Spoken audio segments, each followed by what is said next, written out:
નમસ્કાર વિદ્યાર્થી મિત્રો, હું પ્રોફેસર BS રાઠોડ, અર્થશાસ્ત્ર વિભાગ, SV આર્ટ્સ કોલેજ, અમદાવાદ. આ પ્રેઝન્ટેશન લેક્ચરમાં આપનું હાર્દિક સ્વાગત કરું છું.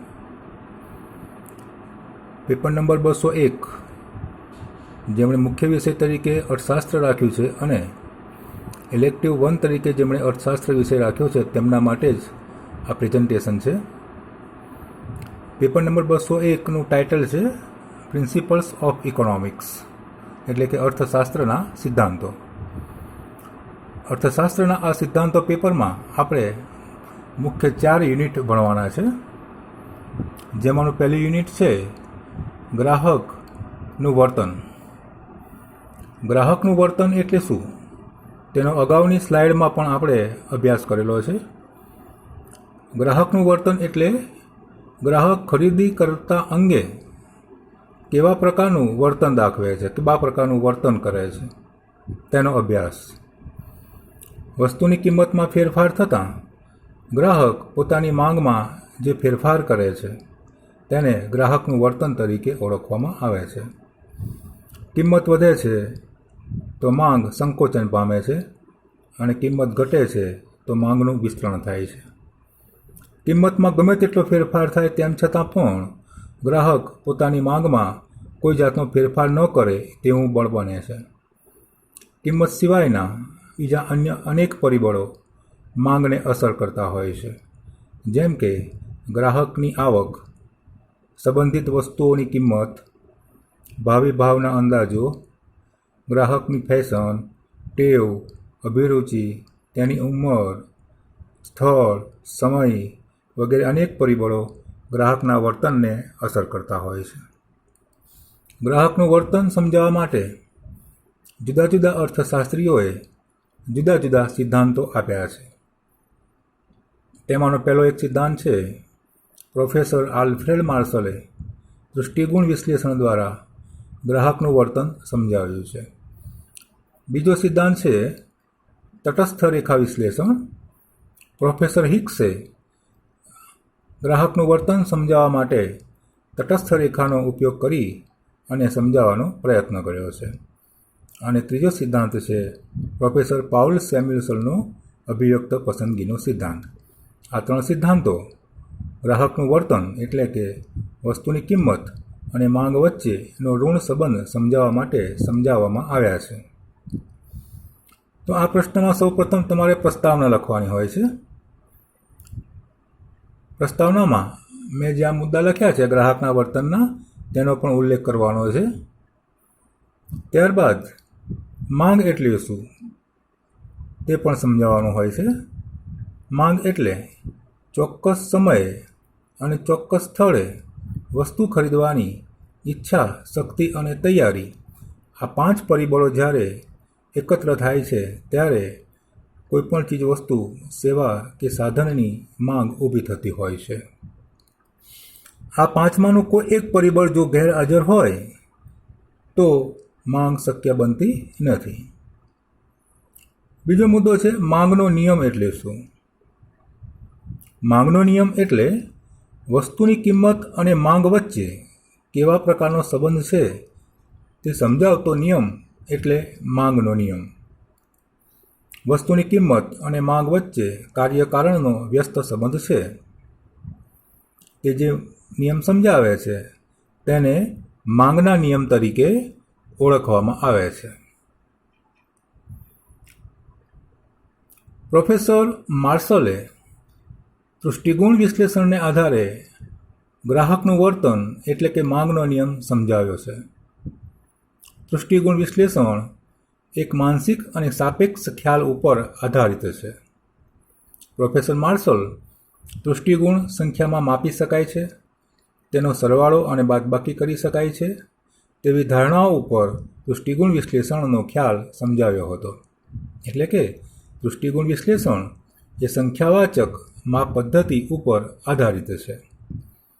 માર્શલ એમ કહે છે કે પહેલા એકમમાંથી કેટલો દૃષ્ટિગુણ મળ્યો અને બીજા એકમમાંથી કેટલો દૃષ્ટિગુણ મળ્યો એ બંને દૃષ્ટિગુણ દ્વારા કયા એકમમાંથી વધારે કે ઓછો દૃષ્ટિગુણ મળ્યો તે માપી શકાય છે તેવું તેમનું માનવું છે. પરંતુ તૃષ્ટિગુણ માનસિક ખ્યાલ હોવાને કારણે, તેમજ સાપેક્ષ ખ્યાલ હોવાને કારણે અને તૃષ્ટિગુણ વસ્તુનો અંતર્ગત ભાગ ન હોવાને કારણે તૃષ્ટિગુણ વિશ્લેષણ દ્વારા ગ્રાહકનું વર્તન સમજાવી શકાતું નથી. આથી તૃષ્ટિગુણ વિશ્લેષણમાં રહેલી મર્યાદાઓ દૂર કરીને પ્રોફેસર હિક્સ અને પ્રોફેસર એલને તટસ્થ રેખા વિશ્લેષણ દ્વારા ગ્રાહકનું વર્તન સમજાવવાનો પ્રયત્ન કર્યો છે. તટસ્થ રેખા એટલે શું? બે નજીકની અવેજી વસ્તુઓનો એક સરખો સંતોષ આપતા જુદા જુદા સંયોજનોને જ્યારે આકૃતિમાં દર્શાવવામાં આવે છે ત્યારે જે રેખા મળે છે તેને તટસ્થ રેખા તરીકે ઓળખવામાં આવે છે. પ્રોફેસર હિક્સના મત પ્રમાણે ગ્રાહક એ બુદ્ધિશાળી છે અને ગ્રાહક ખરીદીના નિર્ણય લેતા પહેલાં એક તટસ્થ અનુસૂચિ તૈયાર કરે છે. એટલે કે એક માનસિક યાદી તૈયાર કરે છે અથવા તો એક લેખિત યાદી તૈયાર કરે છે કે કઈ વસ્તુ કેટલા પ્રમાણમાં ખરીદવી છે, જેને પસંદગીના ધોરણો તરીકે પણ ઓળખવામાં આવે છે. આ પસંદગીના ધોરણોને આધારે એક તટસ્થ અનુસૂચિ તૈયાર કરવામાં આવે છે અને તેને આધારે તટસ્થ રેખા દોરવામાં આવે છે. તટસ્થ રેખા એ ક્રમવાચક માપ પદ્ધતિ છે. એટલે કે ખરીદવામાં આવતા બે એકમોમાંથી પહેલા એકમ કરતાં બીજા એકમમાં કેટલો સંતોષ વધારે મળ્યો કે ઓછો મળ્યો એ માત્ર જાણી શકાય છે. પરંતુ તૃષ્ટિગુણ વિશ્લેષણની જેમ જ તૃષ્ટિગુણ સંખ્યામાં માપી શકાતો નથી. તેથી તેને કાર્ડિનલ માપ પદ્ધતિ તરીકે ઓળખવામાં આવે છે. તટસ્થ રેખાની અનુસૂચિ દોર્યા પછી આપણે તટસ્થ રેખાની આકૃતિ અગાઉની સ્લાઇડમાં સમજ્યા હતા. હવે આ સ્લાઇડમાં આપણે તટસ્થ રેખાના લક્ષણો અંગેની સમજૂતી આપીશું. તટસ્થ રેખાના લક્ષણો એટલે શું? લક્ષણો એટલે કે તટસ્થ રેખાને કેવી રીતે સમજી શકાય.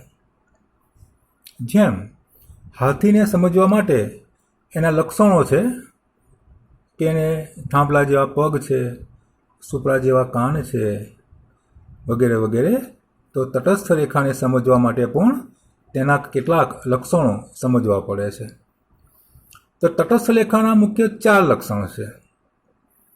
પહેલું લક્ષણ છે તટસ્થ રેખા ઋણ ઢાળ ધરાવતી હોય છે. બીજું લક્ષણ છે તટસ્થ રેખા ઉદ્ગમ બિંદુએથી બહિર્ગોળ હોય છે. ત્રીજું લક્ષણ છે તટસ્થ રેખા જેમ ઉપર તેમ સંતોષની સપાટી વધારે હોય છે. અને ચોથું લક્ષણ છે બે તટસ્થ રેખાઓ એકબીજાને ક્યારેય પણ છેદી શકતા નથી.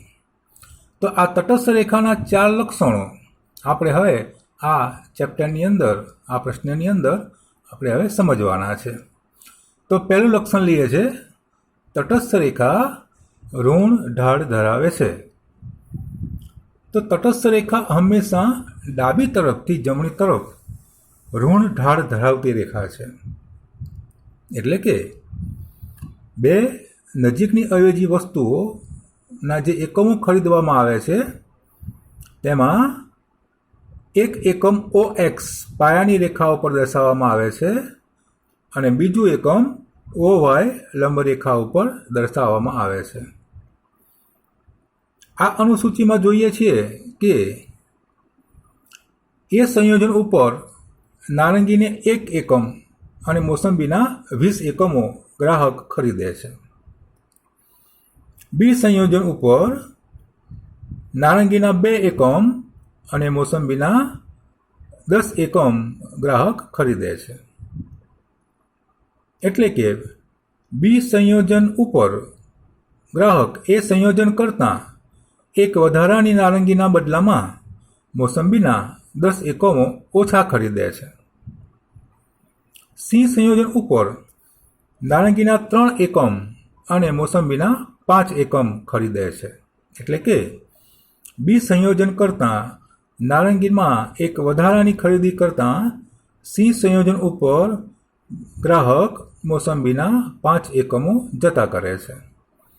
ડી સંયોજન ઉપર ગ્રાહક નારંગીના 4 એકમ અને મોસંબીના 2 એકમ ખરીદે છે. એટલે કે ડી સંયોજન ઉપર વધારાની એક નારંગીના બદલામાં મોસંબીના 3 એકમો જતા કરે છે. અને ઈ સંયોજન ઉપર નારંગીના 5 એકમ અને મોસંબીનો 1 એકમ ખરીદે છે. એનો અર્થ એવો થયો કે OX પાયાની સપાટી ઉપર જે વસ્તુઓના એકમો દર્શાવવામાં આવ્યા છે તે એકમોમાં જેમ જેમ વધારો થાય છે તેમ તેમ બી સંયોજન ઉપર OY લંબરેખા ઉપર જે વસ્તુના સંયોજનો દર્શાવ્યા છે કે એકમો દર્શાવ્યા છે તેમાં ઘટાડો થાય છે. એટલે કે તટસ્થ રેખા ઋણ ઢાળ ત્યારે જ ધરાવશે કે જ્યારે OX પાયાની રેખા ઉપરના એકમમાં વધારો થતો હોય અને OY લંબરેખા ઉપર દર્શાવવામાં આવેલા એકમોમાં ઘટાડો થતો હોય તો તે જ રેખા હંમેશા ઋણ ઢાળ ધરાવતી હોય છે.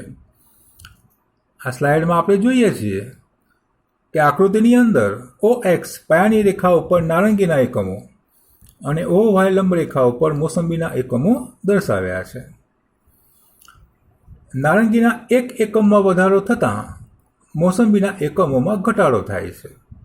જેમ જેમ નારંગીના એકમમાં વધારો થાય છે તેમ તેમ મોસંબીના એકમમાં ઘટાડો થાય છે. તેનો અર્થ એવો થયો કે નારંગીના એકમો વધે છે, મોસંબીના એકમો ઘટે છે અને આ દર્શાવતી રેખા ડાબી તરફથી જમણી તરફ ઋણ ઢાળ ધરાવતી રેખા હંમેશા હોય છે. તો તટસ્થ રેખા હંમેશા ઋણ ઢાળ ધરાવતી હોય છે અને જે રેખા ઋણ ઢાળ ધરાવતી હોય એટલે કે ડાબી તરફથી જમણી તરફ જતી હોય તે જ રેખાને હંમેશા તટસ્થ રેખા કહેવાતી હોય છે. તો ઋણ ઢાળ ધરાવતી રેખા જ તટસ્થ રેખા કેમ છે? અન્ય રેખાઓ તટસ્થ રેખાઓ કેમ નથી? તે આપણે તારવવાનું હોય છે. તો કેટલીક રેખાઓ એવી છે જે મેં આ સ્લાઇડમાં બતાવી છે. હવે તટસ્થ રેખા હંમેશા ઋણ ઢાળ ધરાવે છે અને જે ઋણ ઢાળ ધરાવે છે એ જ રેખા તટસ્થ રેખા છે તેવું કેમ? તો તેનું પહેલું તારણ અહીંયા આપું છું, સમજાવું છું કે તટસ્થ રેખા પાયાની રેખાને સમાંતર હોઈ શકે. તો પાયાને સમાંતર તટસ્થ રેખા માટે એક મેં અનુસૂચિ અહીંયા આપેલી છે અને એને આધારે એક આકૃતિ દોરેલી છે. એ સંયોજન ઉપર નારંગીનો 1 એકમ અને મોસંબીના 5 એકમ છે. બી સંયોજન ઉપર નારંગીના 2 એકમ અને મોસંબીના 5 એકમ છે. અને સી સંયોજન ઉપર નારંગીના 3 એકમ અને મોસંબીના 5 એકમ છે. અહીંયા તમે જોઈ શકો છો કે OX પાયાની સપાટી ઉપર દર્શાવવામાં આવેલા નારંગીના એકમમાં વધારો થાય છે, પરંતુ OY લંબરેખા ઉપર જે મોસંબીના એકમો દર્શાવવામાં આવ્યા છે તેના એકમો સ્થિર રહે છે. તો તટસ્થ રેખા જે આપણે બતાવી છે તે OX પાયાને સમાંતર દોરેલી છે અને OX પાયાને સમાંતર જે રેખા દોરેલી છે તે ક્યારેય પણ તટસ્થ રેખા નથી. કેમ નથી? તો તટસ્થ રેખા હંમેશા ડાબી તરફથી જમણી તરફ ઋણ ઢાળ ધરાવતી હોવી જોઈએ, કારણ કે OX ઉપર જે નારંગીના એકમો દર્શાવ્યા છે તેના એકમમાં વધારો થાય અને OY લંબરેખા ઉપર જે એકમો દર્શાવ્યા છે તે મોસંબીના એકમમાં ઘટાડો થાય તો જ આવું દર્શાવતી રેખા તટસ્થ રેખા હોઈ શકે. પરંતુ આ પાયાને સમાંતર જે રેખા દોરવામાં આવી છે તે રેખા તટસ્થ રેખા નથી. કારણ શું છે? કારણ કે OX પાયાની રેખા ઉપરના નારંગીના એકમમાં વધારો જરૂર થાય છે, પરંતુ OY લંબરેખા ઉપર દર્શાવવામાં આવેલા મોસંબીના એકમો ઘટાડો થતો હોવો જોઈએ, તેના બદલામાં મોસંબીના એકમો સ્થિર રહે છે. માટે આ રેખા પાયાને સમાંતર દોરેલી છે તે તટસ્થ રેખા નથી. બીજું તારણ તારવવાનું છે કે તટસ્થ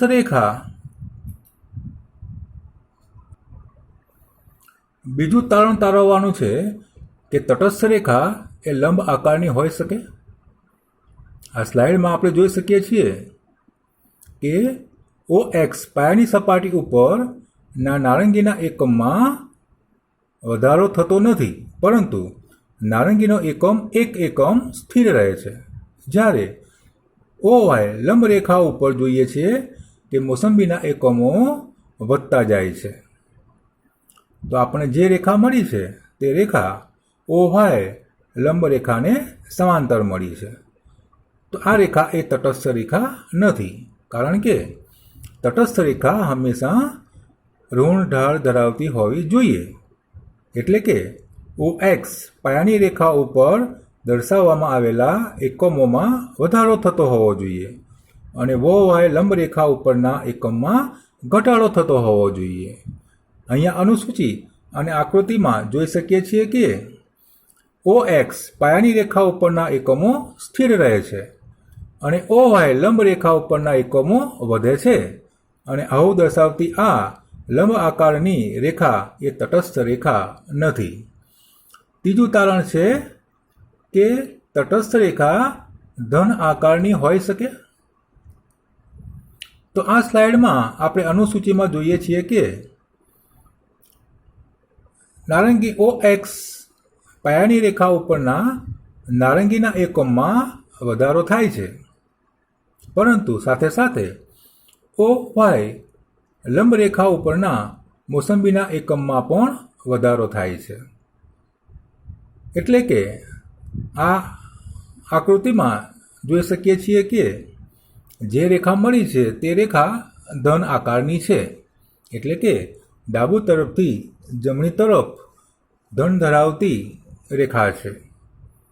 એટલે કે આ રેખા તટસ્થ રેખા નથી, કારણ કે OX પાયાની રેખા ઉપરના એકમમાં વધારો થાય અને OY લંબ રેખા ઉપરના એકમમાં ઘટાડો થાય તેવું દર્શાવતી રેખા જ હંમેશા તટસ્થ રેખા છે, અને તે હંમેશા ઋણ ઢાળ ધરાવતી રેખા હોય છે. આ અનુસૂચિ અને આકૃતિમાં આપણે જોઈએ છીએ કે OX પાયાની રેખા ઉપરના નારંગીના એકમોમાં પણ વધારો થાય છે અને OY લંબ રેખા ઉપરના મોસંબીના એકમમાં પણ વધારો થાય છે. તેથી આ ધન આકારની રેખા એ તટસ્થ રેખા નથી. લક્ષણ નંબર 2, તટસ્થ રેખા ઉદ્ગમ બિંદુએથી બહિર્ગોળ હોય છે. એટલે કે તટસ્થ રેખા ઉદ્ગમ બિંદુએથી ડાબી તરફથી જમણી તરફ હંમેશા ઋણ ઢાળ ધરાવતી રેખા હોય છે. સાથે સાથે બીજું લક્ષણ એ પણ હોવું જોઈએ કે તટસ્થ રેખા ડાબી તરફથી જમણી તરફ ઋણ ઢાળ ધરાવતી હોય અને સાથે સાથે ઉદ્ગમ બિંદુએથી બહિર્ગોળ પણ હોવી જોઈએ. એનો અર્થ એવો થયો કે તટસ્થ રેખા ઉપરના દરેક સંયોજન ગ્રાહકને એક સરખો સંતોષ આપે છે. આપણે તટસ્થ રેખાની અનુસૂચિ ઉપરથી જોયું હતું કે જેમ જેમ અહીંયા આ અનુસૂચિમાં આપણે જોઈએ છીએ કે નારંગીનો 1 એકમ અને મોસંબીના 20 એકમ છે. બીજ સંયોજન ઉપર નારંગીના 2 એકમ અને મોસંબીના 10 એકમ છે. તેનો અર્થ એવો થયો કે વધારાની 1 નારંગીના બદલામાં મોસંબીના જતા કરવા પડેલા એકમો 10 છે. સી સંયોજન ઉપર વધારાની 1 નારંગીના બદલામાં જતા કરવા પડેલા મોસંબીના એકમો 5 છે. ડી સંયોજન ઉપર નારંગીના ચોથા એકમના બદલામાં મોસંબીના જતા કરવા પડેલા એકમો 3 છે. આમ જેમ જેમ નારંગીના એકમમાં વધારો થાય છે તેમ તેમ તેનું સીમાંત મહત્વ ઘટતું જતું હોય છે, કારણ કે દરેક એકમમાંથી મળતો દૃષ્ટિગુણ ઘટે છે. જ્યારે બીજી બાજુ વધારાની 1 નારંગીના એકમના બદલામાં જતા કરવા પડેલા મોસંબીના એકમો ઓછાને ઓછા હોય છે. તેનો અર્થ એવો થયો કે મોસંબીના એકમો જેમ ઓછા થતા જાય છે તેમ તેમ તેનું સીમાંત મહત્વ વધે છે.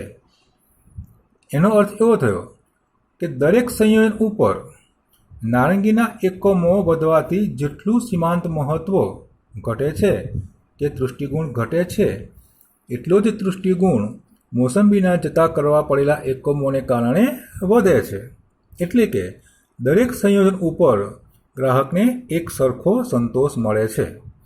એ સંયોજન ઉપર એક નારંગી અને 20 મોસંબીમાંથી જેટલો સંતોષ મળે છે એટલો જ સંતોષ સી સંયોજન ઉપર 3 નારંગી અને 5 મોસંબીમાંથી મળે છે.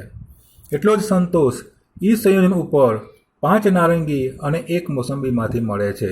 એટલે કે સીમાંત અવેજીનો દર અહીંયા ઘટતો બતાવ્યો છે. દરેક સંયોજન ઉપર ગ્રાહકને એક સરખો સંતોષ મળે છે.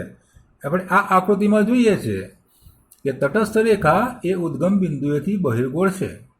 એનો અર્થ એવો થયો કે એ બી સી ડી આ 5 સંયોજનો તટસ્થ રેખા ઉપર આવેલા છે અને આ 5 સંયોજનો ગ્રાહકને એક સરખો સંતોષ આપે છે, કારણ કે સીમાંત અવેજીનો દર અહીંયા ઘટતો બતાવ્યો છે.